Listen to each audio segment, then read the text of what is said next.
আসসালামু আলাইকুম রহমতুল্লাহ বরকাত। দেখেন আমাদের ইয়ামিন কোদাল নিছে, আজকে খেতে যাবে।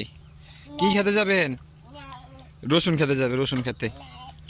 আসেন, ওই যে আমরা রসুন খেতে যাবো, আসেন আমরা রসুন খেতে সবাই নিয়ে যাবো, আসেন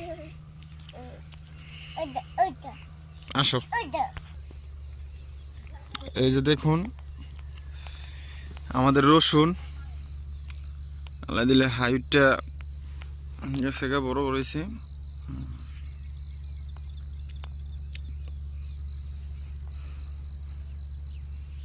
রসুন চাষ আমাদের বাড়ির পাশেই।